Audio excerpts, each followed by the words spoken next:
গতকাল 15ই আগস্ট করতে না পারার কারণে আজকে 16ই আগস্ট আমি গোপন সূত্রে খবর পেলাম যে আজকে রায়পুরা উপজেলা রায়পুরা পৌরসভার 4 নং ওয়ার্ডে নিষিদ্ধ সংগঠন আওয়ামী লীগ, ছাত্রলীগ, যুবলীগের উদ্যোগে 2026 জাতীয় শোক দিবস নামে একটা লিফলেট করছে। 15ই আগস্টের এই লিফলেটটা সহ খিচুড়ি সহ তারা রায়পুরা পৌরসভা 4 নং ওয়ার্ডে মেইন রোডে বাজারে তারা এটা হাসিমপুর মৌলী বাজারে তারা বিতরণের কার্যক্রম করতেছে লিফলেট সহ।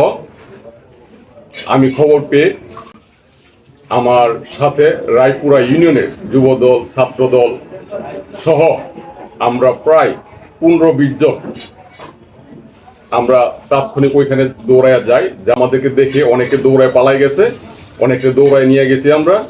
আর ওইখানে স্পটে ওই প্যাকেট সহ ওই লিফলেট সহ হাতে নাতে আমরা একজনকে ধরতে পারি, তার নাম তৌফিক। তাকে হাতে নাতে ধরি, থানায় ইনফর্ম করি, থানা থেকে ফোর্স আসে।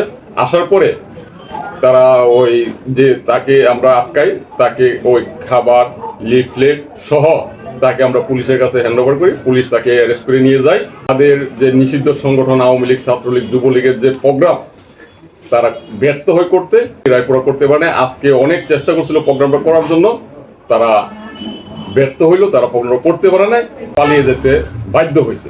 সবাই পালিয়ে গেছে। তারপরে একজনকে আমরা আটকাইতে পারছি, তাকে আমরা পুলিশে সুপর্দ করছি।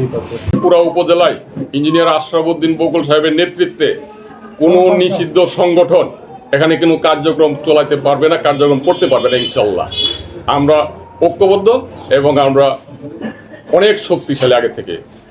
আমরা দেখি পুলিশ কি করে, প্রশাসন কি করে। আমরা প্রশাসনকে সর্বাত্মক সহযোগিতা করতেছি। রায়পুরা উপজেলা বিএনপি প্রশাসনকে সর্বাত্মক সহযোগিতা করব ইনশাল্লাহ। এখন আমরা দেখব তারা কি করে।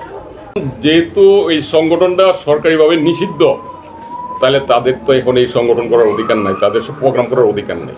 তারা যদি করে এটা প্রশাসনের ব্যাপার। প্রশাসন কিভাবে দেখবে, এটা কি চোখে নিবে, এটা প্রশাসন দেখি আমরা তারা কি করে। উপজেলা বিএনপির আমাদের যতটুকু দায়িত্ব ছিল আমরা ততটুকু করছি।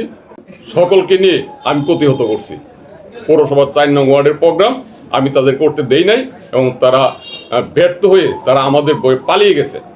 একজনকে আমরা ধরছি, একজনকে ধরে আমরা থানায় দিয়েছি। আওয়ামী লীগের যারা পালাই গেছে, পালাই গেছে পরে একজন ধরতে গিয়া আমার ছেলেই ছাত্রদল করে, আমার ছেলে সে হাতে ব্যথা পাইছে আর কি। তারা পালাই গেছে, তো বয়ে পালাই গেছে, তো আমার ছেলে দৌড়াইছে তাদেরকে ধরার জন্য।